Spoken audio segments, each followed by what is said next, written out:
Hello hello YouTube, j'espère que vous allez bien. On se retrouve pour une nouvelle vidéo sur des favoris. Vous voyez déjà, le sapin est là. Donc je suis très contente de vous accueillir auprès du sapin pour une vidéo sympatoche sur mes favoris du moment. Alors attention, qui dit favoris du moment dit pas forcément des trucs qui viennent de sortir. C'est juste des favoris, des choses que j'aime particulièrement utiliser là en ce moment. Et voilà, avec une utilisation notable. C'est-à-dire que là, je me dis, oh, est-ce que ça serait pas ton favori en ce moment?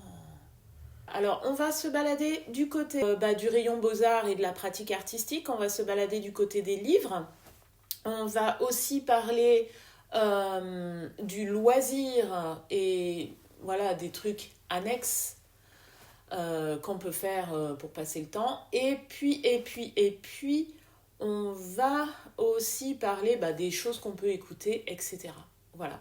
Donc j'espère que ça vous plaira. C'est une vidéo un peu coolos à faire et qui sera amenée à évoluer dans le temps. Donc je pense qu'il y en aura d'autres par la suite. Voilà. En petit aparté, il y aura une vidéo qui sera beaucoup plus portée sur de l'esthétique et de la création, vraiment, picturale. Puisque je travaille sur deux illustrations de jardins d'hiver. Donc voilà, allez, let's go, on y va. Alors, le jour commence lentement à descendre. On va commencer avec les favoris liés au dessin. De ma chaussette de Noël. Alors, la première chose qui vient, c'est que d'une manière générale, voilà, je suis toujours en phase de redécouverte et d'utilisation assez poussée du crayon de couleur aquarellable. Et j'ai envie de dire même du crayon de couleur tout court, puisque là, notamment pour mes deux nouveaux jardins d'hiver, je les utilise beaucoup et je suis de plus en plus intéressée par tout ce qui est texture et rendu avec les crayons de couleur.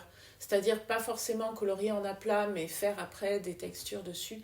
Et il y a plein d'artistes qui travaillent comme ça. Et j'adore, moi, tout ce qui est création de texture. Et moi, il ne faut pas me parler de photoréalisme, ça ne m'intéresse pas. Moi, ce que j'aime, c'est sentir qu'il y a une émotion dans le truc. Et bref, voilà.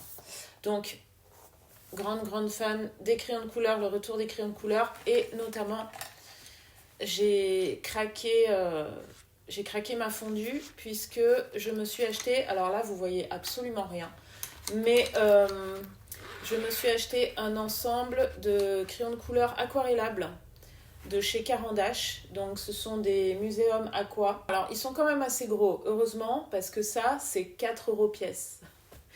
Donc je m'en suis pris une sélection de 10 parce que les boîtes de 12 existaient. Bien évidemment, vous avez la boîte de 12, mais c'est des couleurs qui ne me plaisaient pas forcément. Or, là, j'ai pu vraiment sélectionner les couleurs qui me plaisaient. Donc, je les ai mis sur cette magnifique petite pochette décorée. C'est des crayons d'une douceur, etc. et qui se diluent extrêmement bien, mais même sans les utiliser en dilution. En fait, c'est de l'aquarelle. Comment est-ce qu'on peut dire? De l'aquarelle compressée sous la forme de mine de crayon. Deuxième favori du moment, c'est cette chose. Alors non, ce n'est pas pour se faire des injections dans le popotin. Au bout, vous avez un pinceau. Voilà, donc c'est un pinceau à réservoir, mesdames, messieurs. C'est un pinceau à réservoir où à l'intérieur, là, nous mettons de l'eau. On peut aussi y mettre de l'encre diluée ou en tout cas de l'encre de calligraphie. Il ne faut pas mettre de l'encre de Chine, sinon en fait l'encre de Chine après devient waterproof et bloque le circuit d'acheminement de l'eau qui remonte au niveau de la pointe par capillarité. Et voilà, donc ces pinceaux à réservoir sont utilisés normalement par les aquarellistes, même les gouachistes, hein, voilà, itinérants, parce que ça vous évite d'avoir d'un pinceau et un pot d'eau. Là, vous avez le tout en un. Et en fait, quand vous passez d'une couleur à l'autre, il vous suffit d'avoir un morceau de tissu ou vos gants pour nettoyer, pour passer d'une couleur à l'autre. Et c'est juste impeccable et formidable. Alors, j'aimais pas du tout. Pour moi, ça, c'était nulasse total. Dans mes ateliers, je conseillais pas du tout aux gens qui voulaient apprendre l'aquarelle. Je leur apprenais avec un pinceau à la vie, etc. Et en fait, je suis revenue dessus. Et ça, c'est la marque Pentel. Il en existe d'autres marques. Il y a Faber-Castell aussi qui les fait. Et d'autres encore marques. Le tout, c'est de s'exercer, comme d'habitude. Moi, ce que je préfère, c'est les pointes fines. Et ça coûte entre 5 et 7 euros selon la marque, pièce. Mais franchement, on les garde longtemps. Ça peut durer 1 an sans souci. Alors, pour ceux qui font de l'aquarelle classique, avec des lavis, comme ça. Voilà. Là, vous avez des chaînes YouTube qui traitent de comment faire ce genre d'aquarelle-là. Pour moi, qui fait de l'illustration, qui travaille dans les détails, où je ne fais pas des grands lavis comme ça ne s'y prête pas, où je travaille plutôt des surfaces, voire des sous-couches que je fais à l'aquarelle. Et après, je reviens dessus avec du crayon. Oh là là, l'aquarelliste pur et dur, il va s'arracher les cheveux, ou il va me taper fortement sur la tête. Pour moi, ça, c'est vraiment super, parce que ça m'évite d'avoir sur ma table à dessin un pot, un pinceau, et changer, etc., de matériel, l'éponger et tout. Là, il y a tout en un. C'est vraiment très simple, et en plus, je peux travailler des détails super fins aussi avec. C'est impeccable, madame. Qu'est-ce que vous voulez que je vous dise, madame Ginette? Madame Ginette, c'est super ça, si ça existe. Achetez-le, c'est pas mal, franchement c'est bien. Si vous faites de l'illustration avec des petits détails, franchement c'est bien. Le plus dur, c'est d'arriver à gérer le début de l'eau. Donc il faut arriver à trouver comment on peut la sécher si on veut pas que ça fasse voilà, un gros splotch. Voilà. Deuxième chose, eh bien, je suis retournée aussi à l'aquarelle, mais l'aquarelle beaucoup plus lâchée. Là, je vous montre juste une de mes palettes d'aquarelle, voilà. C'est pour illustrer mon propos. Mais voilà, je suis revenue à ça justement grâce à l'utilisation de ça. Et voilà, ça me permet de faire toutes mes premières couches de manière à coloriser au max ma feuille avant de venir sur des détails, etc. Et une aquarelle aussi lâchée, c'est-à-dire que je peux aussi m'en tenir à une simple aquarelle imparfaite, et ça me va très bien. Donc voilà, j'essaye de lâcher prise. Vous verrez sur ce lâcher prise, je commence à m'intéresser beaucoup à des artistes qui sont là-dedans. On y revient après. Deuxième point, c'est mes favoris du moment, c'est la gomme de précision, la gomme mono. Alors la mienne, elle est vieille, elle est tellement vieille que j'ai réécrit moi-même Mono 0. Donc c'est ça qu'il y avait écrit dessus.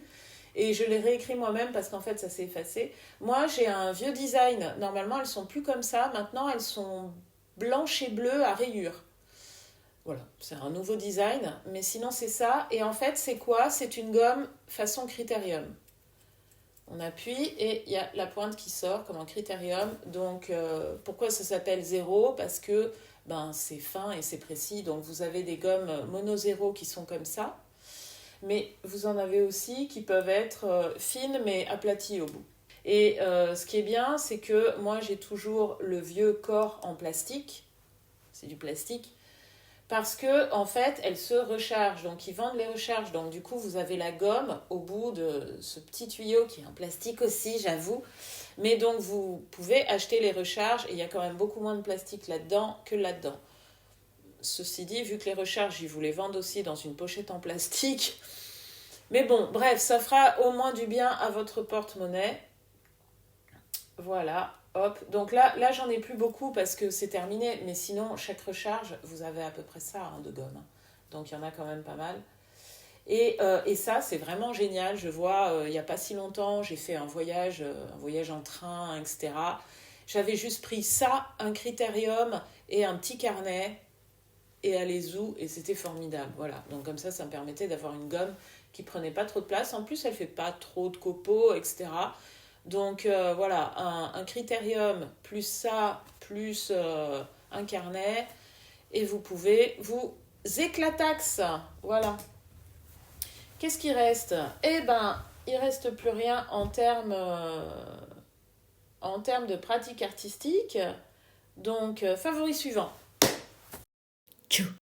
Favori suivant, ça va être sur les personnes que je suis, que j'ai découvert dernièrement, que je ne connaissais pas, parce qu'on ne peut pas tout connaître non plus, même Lucienne, c'est pas possible. Donc, il y a 2 artistes, je vous mettrai leurs pages Instagram, là, qui sont dans le coin, qui montrent un peu vers quoi j'aime me tourner en termes d'inspiration, même si mon travail est quand même beaucoup sur des détails, avec des traits précis, etc.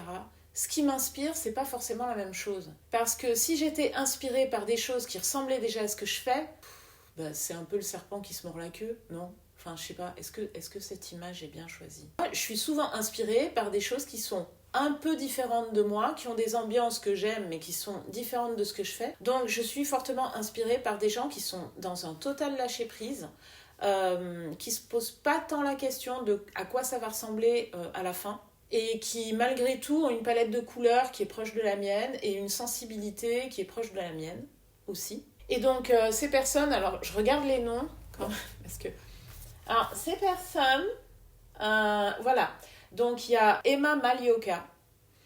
Emma Malioka qui fait des illustrations pareil très très lâchées. Et alors c'est marrant parce que quand on va sur sa page Instagram, on voit qu'il y a eu une évolution et qu'elle est passée... bon, je ne suis pas remontée dans les cavernes temporelles de sa page Instagram, mais à un moment donné, elle a atteint un niveau de détail et d'illustration qui est très précis, etc. Et elle s'en est totalement détachée pour un peu, je ne sais pas comment dire, pas désapprendre, mais un peu laisser de côté tout ce qui est le traitement du détail pour aller vers quelque chose de beaucoup plus libre. Et ça, j'aime beaucoup. Alors, je n'aime pas toutes ces réalisations finales, mais ne serait-ce que la démarche, j'aime beaucoup. Il y a quand même souvent de ces réalisations finales que j'aime. Et il y a beaucoup, beaucoup de sensibilité, de sensitivité, en fait, dans ce qu'elle fait. Et elle a une approche du médium qui est encore très, très... le médium jeu, comme si elle était revenue à la pulsion primaire de je vais m'amuser, en fait, en dessinant. Voilà, elle est vraiment dans l'amusement, la superposition des éléments, etc. Et elle fait ça sur ses carnets la plupart du temps. Et j'adore, je trouve particulièrement inspirant de regarder ses posts, ses comptes et ses réalisations, même si moi ce que je fais est différent, ça m'inspire énormément. Et un peu dans le même style, il y a aussi Eva Châtelain. Alors Eva Châtelain, donc elle est française. Il me semble que Emma était hollandaise. Je ne veux pas dire de bêtises, mais il me semble. Mais bon, Eva Châtelain, elle est française. C'est aussi une chanteuse d'ailleurs et musicienne. Et elle aussi est dans une démarche pareille, assez lâchée, peut-être pas autant que Emma Malioka, mais Eva Châtelain est elle aussi quand même dans une réalisation relativement lâchée. Elle est aussi dans le mix média et moi aussi, je vois pour mes réalisations vraiment très précises. Je fais aussi dans le mix média puisque je passe de l'aquarelle. Je peux aussi utiliser de l'encre, je peux aussi utiliser du feutre à condition que ce soit du feutre avec de l'encre de très bonne qualité et ensuite des crayons de couleur. Je peux de temps en temps mettre des points de Posca, etc. Donc voilà, moi aussi je suis dans le mix média, mais elle aussi, Eva, et moi par contre je suis quand même beaucoup plus dans le calcul. Je sais les couches que je vais superposer. Eva Châtelain et Emma Malioka ont plutôt tendance à partir à l'instinct, quoi. Et plus Emma que Eva. Et elle aussi, donc, elle a des réalisations extrêmement fines. Elles font pas forcément toujours attention à la perspective ou quoi que ce soit, mais leurs illustrations se tiennent et c'est toujours assez magnifique, quoi. Voilà. Donc même si c'est pas exactement ce que je fais, je suis particulièrement inspirée par ce type de réalisation. Donc là, je vous ai cité ces deux-là, mais il y en a d'autres que j'ai à nouveau découvert entre-temps, entre le moment où je voulais vous en parler et le moment où je filme, mais j'ai pas tout retenu. Et c'est vrai que de plus en plus, c'est ça qui attire mon œil. Voilà, chez moi, ouais, là, ça me fait naître plein d'images dans la tête et qui des fois ça naît d'une combinaison de couleurs ou d'une combinaison de textures qu'elles ont pu utiliser. Et là, paf, j'ai un paysage, pardon le sapin. Et là, ouais, j'ai un paysage ou des personnages ou une situation qui me viennent en tête et voilà. Donc voilà, ces deux artistes, je voulais les mettre en avant et vous les proposer dans mes faves. Alors, qu'est-ce qu'on a dedans? C'est un favori. Je me moque pas de vous. C'est réellement un favori, même si en fait je vous en ai parlé il y a quelques temps de cela dans un vlog précédent. Je vous explique. En fait, j'avais déjà lu La Fée des Dents de Graham Joyce il y a plusieurs années. J'avais prêté le livre à quelqu'un qui ne me l'avait pas rendu. Je pensais malgré tout le retrouver, mais cette personne m'a carrément ghosté. Je pense que c'est quelqu'un qui n'assumait pas le fait d'avoir perdu le livre ou quoi que ce soit. Mais je savais que c'était un bouquin qui m'avait marqué et il me tardait de le retrouver. Donc, je l'avais perdu, je l'avais trouvé d'occasion, c'était pas très grave, je l'ai retrouvé d'occasion et voilà, c'est fait. Et je l'ai relu. Et c'est là que je me suis dit, mais en fait, la relecture m'a encore plus fait dire que ouais, il est vraiment dans peut-être mon top 10. Alors, je suis incapable de vous dire quel est mon top 10. Mais en tout cas, ouais, il est dans les tout premiers, dans mes livres préférés. Voilà, on va y arriver. Donc, il est réellement dans mes livres préférés. C'est pour un public averti. Attention, c'est pour un public averti. Vous avez de la violence, vous avez du sexe, mais... comment dire, lié à la découverte du corps. C'est-à-dire que les personnages, en fait, on suit des enfants qui passent de l'étape de l'enfance, mais vraiment tout jeune enfant, à la préadolescence, à l'adolescence et ouais, à l'adolescence, quoi. Donc, on les suit comme ça au niveau de l'évolution, ce qui fait que, bah, du coup, il y a une découverte de soi-même. Et le personnage qui est diabolique et qui intervient ben, les amène aussi des fois à faire des trucs pas forcément super fun parce que cette chose a une emprise sur le personnage principal et c'est assez ouf parce que y a aussi de la violence physique dedans, il y a aussi beaucoup de nostalgie, beaucoup d'humour, beaucoup d'amour. Je sais pas comment vous dire, c'est horriblement attachant. Je crois que ça résume assez bien, c'est horriblement attachant. Alors déjà, un petit mot sur l'auteur. Figurez-vous que je viens de découvrir ce matin que Graham Joyce n'était plus parmi nous depuis 2014. Je ne le savais pas. Et moi qui me disais, tiens, c'est marrant, j'aimerais bien qu'il en sorte un nouveau pour découvrir comment il écrit maintenant. Ça sera compliqué. À part faire tourner les guéridons, je pense que ça va être un petit peu compliqué. C'est un auteur fantastique et horrifique qui est très connu, qui a une manière d'écrire. Alors, j'en ai déjà lu 2 autres de lui, donc ça, c'est le 3e. Et là, j'en ai commandé, pareil, d'occasion. J'ai trouvé d'occasion 2 autres ouvrages de lui, donc je vais tester. Et il a une écriture qui est assez proche de l'écriture de Stephen King, de John Connolly, si ça parle à certains. C'est une écriture qui va assez droit au but, mais qui a énormément d'imagination et qui fait bien ressortir les sentiments humains et la psyché humaine. Et là, en l'occurrence, dans La Fée des Dents, il y a ce subtil mélange de nostalgie, puisque c'est 4 enfants. 1, 2, 3. 3 enfants, donc 3 copains qui vivent dans le passé. Alors, on est dans quelle année je voudrais pas dire de bêtises. C'est peut-être les années 60 ou les années 80. Mince, je ne sais plus. Je ne me rappelle plus. Je suis nulle. Enfin bref, en tout cas, c'est il y a un certain temps. Il n'y a pas de téléphone portable, par exemple. Et il y a le côté comme ça, nostalgie des gamins qui font des conneries parce que on est dans un environnement plutôt de campagne ou de petite ville. Le niveau est très, comment est-ce qu'on pourrait dire, socialement assez bas. On est plutôt du côté du prolétariat, clairement. Il y a même une famille qui est vraiment très pauvre puisqu'ils vivent carrément dans des caravanes, quoi. D'autres où ça va un petit peu mieux, c'est des petites maisons, mais on sent que le niveau n'est pas forcément très haut. Il y a d'ailleurs un des petits garçons qui est un surdoué, alors que sa famille, ses parents ont un niveau beaucoup plus bas, et ça se passe moyennement bien pour lui. Enfin voilà, donc il y a ce côté nostalgie, on fait des bêtises au bord de l'étang, on sort s'amuser ensemble, ils sont terriblement violents, ils découvrent en fait l'âge adulte et ils ont un rapport au monde qui est dans la violence. Leur but, ils aiment bien balancer des cailloux et fracasser les trucs quoi. Et voilà, mais malgré tout, ils sont super super attachants. Ils vont rencontrer forcément une petite copine. Ils vont comme ça grandir ensemble. Et malheureusement, le personnage principal, je crois que c'est Sam. J'ai vraiment la mémoire. Oui, c'est ça.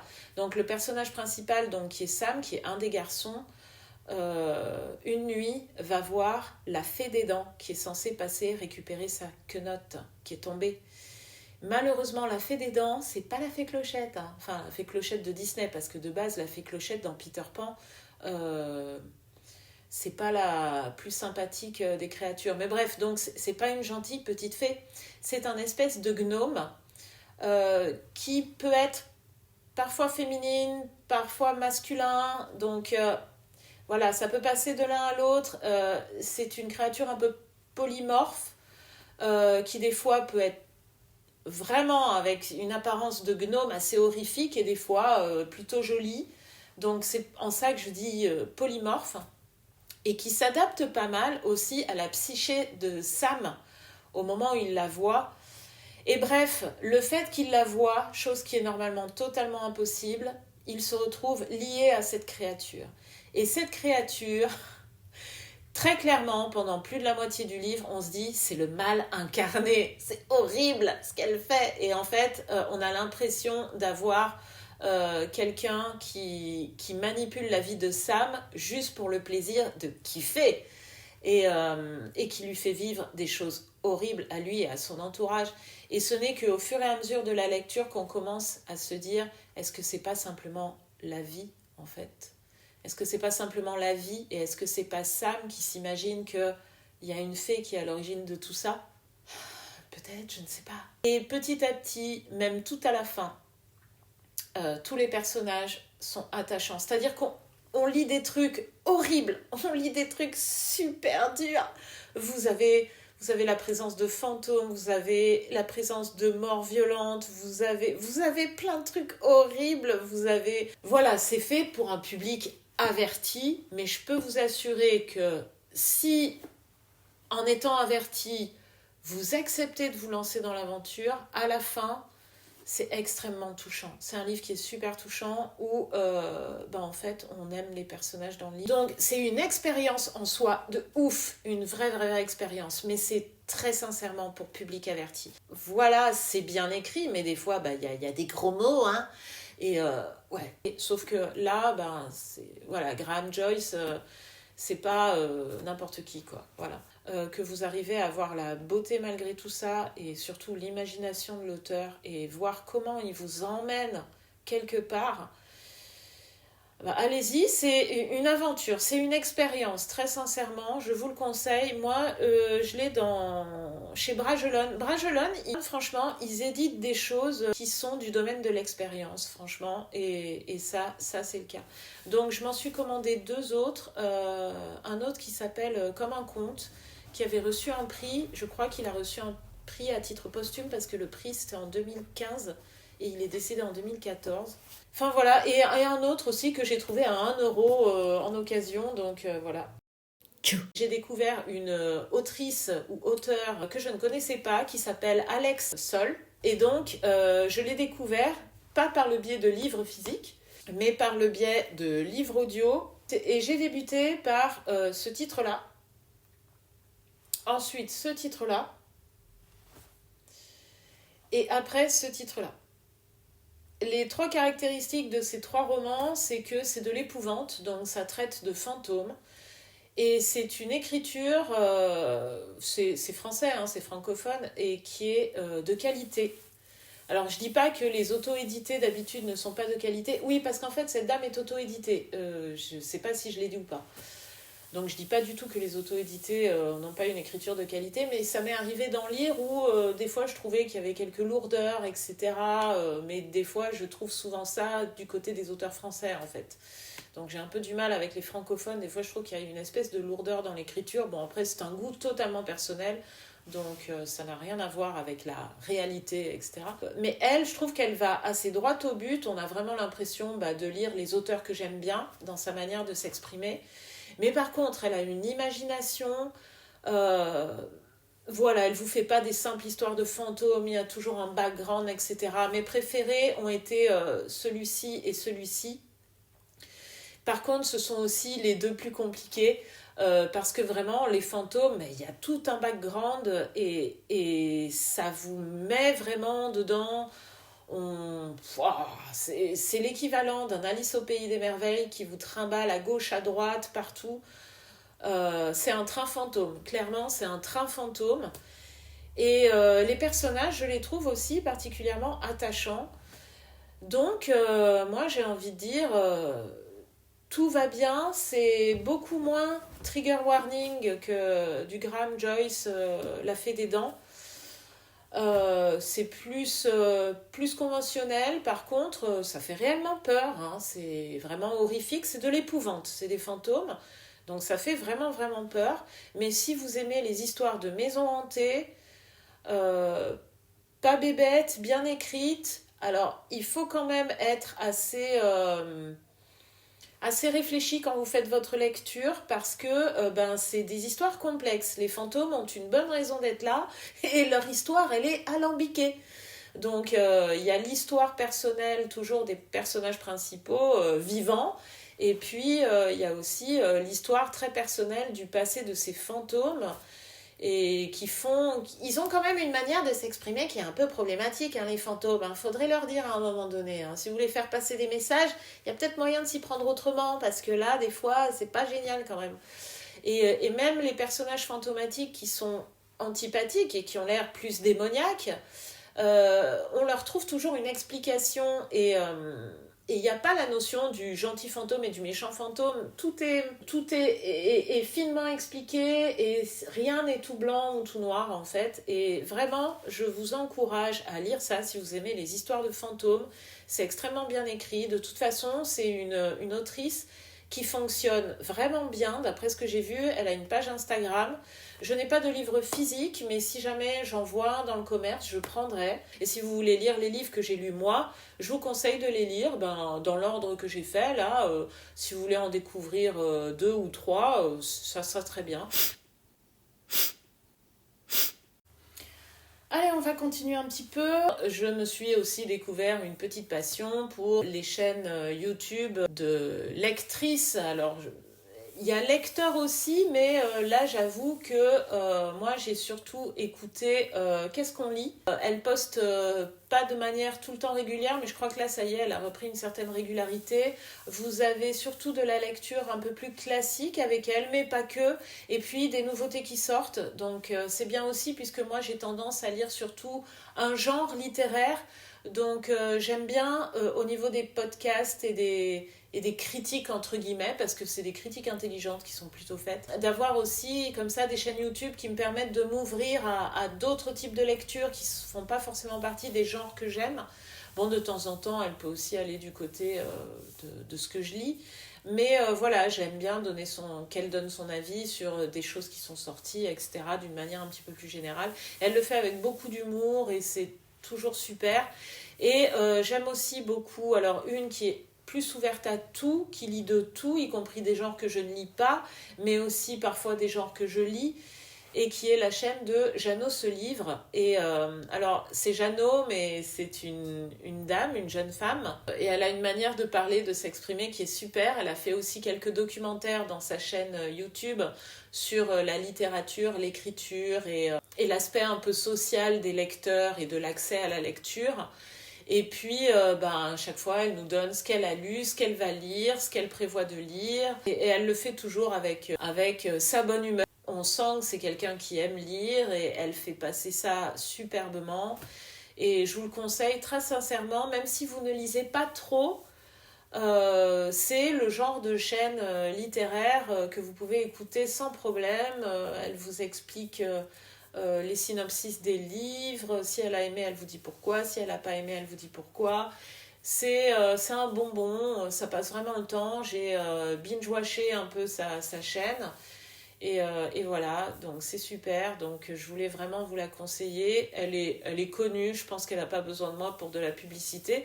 Mais je me dis que si quelqu'un suit ma chaîne, ne lit pas forcément et aime bien quand même écouter des choses un peu qui ouvrent et puis surtout une personne qui s'exprime bien, quoi, ben voilà, je vous conseille fortement, à mon avis.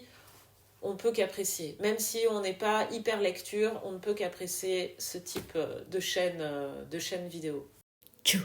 J'ai découvert Steam. Alors il y en a qui vont mourir de rire parce que Steam, enfin, c'est pas récent, quoi.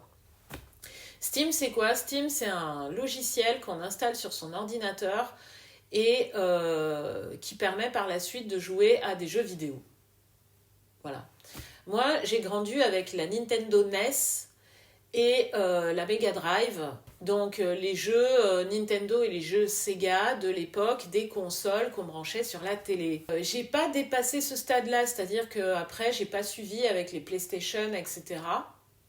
Donc moi je suis restée dans les jeux rétro, les jeux prise de tête, hein, quand même, hein. Faut bien se mettre en tête, justement.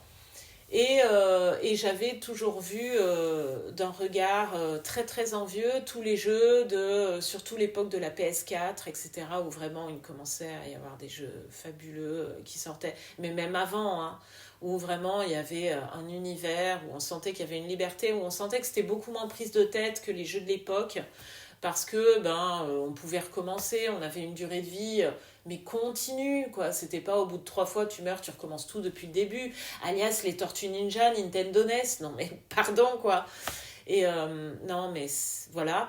Et sur Steam j'ai pu redécouvrir ça. Donc Steam, c'est juste une application, on a besoin de son ordinateur, d'un logiciel, et après, en passant par ce logiciel, il y a des catalogues où on peut acheter des jeux. Alors certes, il faut le faire en étant sûr que son ordi va pouvoir les supporter, parce qu'il y a des jeux qui sont très très demandeurs d'énergie et de capacité. Vous avez des jeux qui sont chers, des jeux qui sont pas chers. Moi, j'ai commencé doucement avec des petits point and click vraiment pas chers, qui était sympa. J'ai vu comment ma machine tournait aussi, mon ordi tournait, parce que j'ai un ordinateur qui est fait pour mon utilisation de Photoshop, de retouche d'images, de la retouche de mes originaux pour pouvoir les imprimer, mais j'ai pas un ordinateur de gamer. On est bien d'accord, je dois pas avoir, comment ça s'appelle, la carte mère, la carte vitale. Et par contre, c'était la période des soldes. Bon, je me suis acheté un jeu magnifique, je l'ai acheté. Je suis pas sûre qu'il puisse tourner sur ma bécane, mais je l'ai acheté, du coup je l'ai. Il est sur mon compte Steam, du coup je l'ai. Si un jour j'achète un ordinateur plus puissant, je l'aurai. Qui est magnifique, qui est une histoire de renard formidable. Bon, bref, qui est juste, je veux dire, les yeux ils vous tombent par terre, quoi. Quand vous voyez le truc, c'est juste trop beau. Je l'ai pris parce que c'était une offre de ouf. J'ai dû le payer, je sais pas moi, 2 euros, un truc hallucinant. C'est des offres temporaires, hein, qui durent vraiment très peu dans le temps. Après, le prix redevient normal. Et surtout, alors lui, il tourne bien sur mon ordinateur. Je me suis acheté Harry Potter Lego. Alors, je vous mets quelques images ou une capture vidéo, je sais pas trop par là. Mais c'est de ouf. Alors, il me semble que ce jeu-là, il est sorti à l'époque de la PlayStation 4. Mais c'est un bonbon. Moi, j'adore Harry Potter. Qu'est-ce que vous voulez que je vous dise? Alors, je suis fan des films. 1, 2, 3, ça c'est sûr. Je suis fan des livres, au moins jusqu'au 4, 5. Mais alors, les premiers tomes. Ah, mais c'est un bonbon, mais c'est juste magnifique. Voilà, j'y peux rien. Je suis une ado adulte d'Harry Potter, quoi. Voilà, c'est comme ça, c'est tout. Qu'est-ce que vous voulez que j'y fasse? C'est tout. Et les premiers tomes, bah, ça tombe bien parce que le Harry Potter Lego que j'ai pris, c'est justement sur ces premiers épisodes. Donc c'est le Harry Potter Lego des épisodes 1, 2, 3 et 4. C'est drôle parce que les personnages ne parlent pas. Ils sont à la fois expressifs et à la fois en mode Lego, donc un peu cubique. Et il y a beaucoup d'humour. On sent que des fois ils tournent en ridicule certaines scènes et tout. Mais c'est gentil et c'est tout cute et on se balade. Là, il n'y a pas longtemps, je suis rentrée dans la cabane à Hagrid. Je m'éclate comme une petite folle. Mon ordinateur arrive à tourner. J'ai baissé quand même le niveau des textures et j'ai réussi à trouver où c'est que ça se faisait dans les programmes pour que ça coule bien, ça tourne bien. Parce que quand il était à son max, que tout devait être au top du top, ben en fait, les cinématiques, c'est-à-dire les moments où vous avez des animations entre chaque passage, c'était tout noir. Et là, franchement, c'est super beau et ça tourne impeccablement. Steam, si vous avez entre 40 et 50 ans, allez-y, franchement, c'est cool. Si vous connaissez déjà, ben, fichez-vous de ma poire, je m'en fiche. Mettez un emoji rire dans les commentaires, c'est pas grave, j'assume. Et moi, je suis contente, donc c'est pas grave. Et les jeux Lego, d'une manière générale, je vous encourage à les prendre si vous voulez des jeux pas trop prise de tête. J'avais testé Lego Star Wars chez une copine il y a au moins très très longtemps. Il y a au moins très très longtemps. Et j'avais aussi testé Lego Batman qui avait l'air très drôle aussi. Et je pense qu'il y a d'autres jeux. Les jeux Lego habituellement sont vraiment top pour s'amuser. Et ouais, c'est cool. Donc voilà, c'est mes favoris du moment. Le jour est complètement tombé. Il fait maintenant nuit noire dehors. Au fur et à mesure que je vous ai parlé, je vous ai pris en fin de journée. Voilà pour mes favoris. Donc rien de nouveau, juste des kiffances en ce moment. Ce qui me fait plaisir en ce moment, j'ai voulu le partager avec vous. Je me dis qu'il y a peut-être des petites choses que vous ne connaissiez pas. Si vous les connaissiez, ben, peut-être que vous aurez... je sais pas, la petite satisfaction de vous dire que vous n'êtes pas les seuls à kiffer ce genre de choses. Et si jamais vous avez d'autres petits points de kiffance, n'hésitez pas à les partager aussi en commentaire. Je vais passer par le sponsor parce que cette vidéo est sponsorisée par Mapor. Voilà, je rappelle simplement, et je vais peut-être vous mettre quelques images là sur le côté, que ben, mon shop est toujours en ligne. Alors, mon shop de print et d'originaux sur la collection des Jardins Fantastiques. Donc, ils sont toujours là. Malheureusement, je n'ai pas pu mettre d'espace de commentaires sur mon shop. C'est vraiment dommage. Voilà, j'ai eu des retours ultra positifs. Et c'est vrai que les gens, même quand ils me commandent des prints, sont assez étonnés. Alors, je ne dis pas ça pour m'envoyer des fleurs, mais je suis contente de l'imprimante que j'utilise, des encres que j'utilise et des papiers que j'utilise. Et surtout du fait que, et du scanner maintenant, et du fait que j'arrive à avoir des prints qui sont vraiment identiques à mes originaux, quoi. Voilà, moi je vous imprime pas ça sur du papier multitechnique. Je vous imprime ça sur du vrai papier qui est fait exprès pour des fine art prints. Et puis bah, pour les frais de port, je sais aussi qu'il y en a certains qui des fois annulent leur panier quand ils voient les frais de port. Alors je répète, pour la France métropolitaine, quand le panier atteint 30 €, les frais de port sont offerts. 30 €, ça peut être 2 prints ou un print grand format, je veux dire... vous y êtes. Donc du coup, les frais de port seront offerts.